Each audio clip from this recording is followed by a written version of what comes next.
This week, a mass of amateur Reddit traders rushed to buy shares of the retailer Gamestop, among others, in a successful attempt at inflating stock values of struggling companies. Yeah, Thursday, brokerage apps like Robinhood and TD Ameritrade put restrictions on Gamestop and others being championed online. Today, Robinhood easing those restrictions a bit, sending Wall Street into another tailspin. I want to bring in Congressman Ritchie Torres of New York, member of the House Committee on Finance Services. Congressman, good to have you here. I know that committee is being looked at. A lot of people wanting hearings into what's going on, but we did have a rare instance of some agreement between Senator Ted Cruz and Representative Alexandria Ocasio-Cortez that they both believe what is happening, that Robinhood has done, is wrong.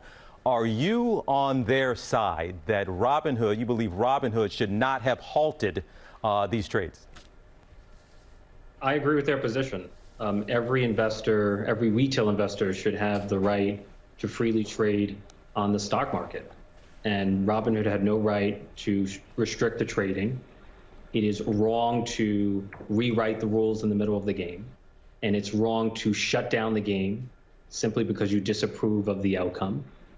And Robinhood should be held accountable for essentially rigging the game against its own customers. It did an enormous amount of financial damage to enormous numbers of investors. And I know that House Committee on Financial Services Chair Representative Maxine Waters has called for a hearing on the situation. You're a member of that committee. What are you hoping to hear? What information do you hope to glean? So as a member of the Financial Services Committee, I have two objectives. I mean, first, we have to see to it that the stock market is properly regulated so that it functions like a market and not like a casino. And second, we have to see to it that the rights of retail investors are protected from online platforms like Robinhood, which needs to be investigated and should be held accountable.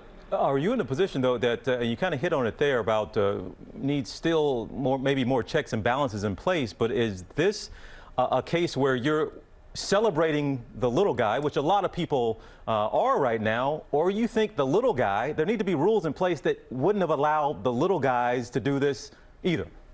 So, and there's a sense in which both, you know, it has the feel of a David versus Goliath story, the spectacle of Wall Street Goliaths falling victim to their own game of market manipulation feels to many like a moment of poetic justice.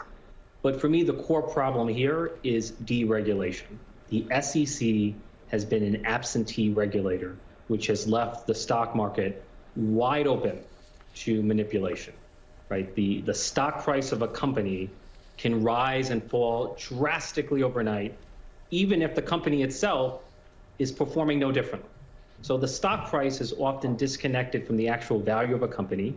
The stock market itself is often disconnected from the U.S. economy.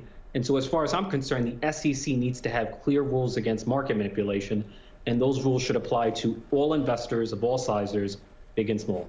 Yeah, and this is not a surprise given the events of yesterday. A class action lawsuit has already been filed against Robinhood in the Southern District of New York in response to that purchasing freeze that they put on their members yesterday.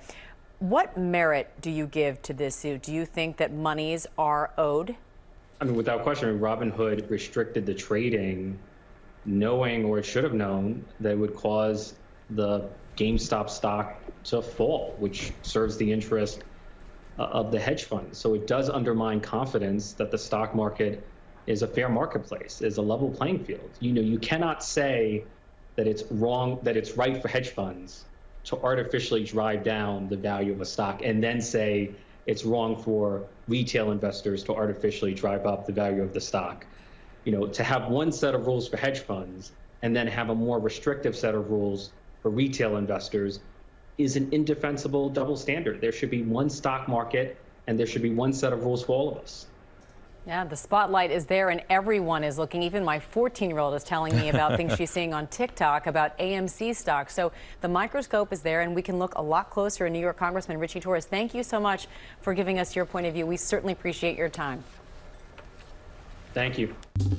Well, hey there, GMA fans. Robin Roberts here. Thanks for checking out our YouTube channel. Lots of great stuff here. So go on, click the subscribe button right over here to get more of awesome videos and content from GMA every day, anytime.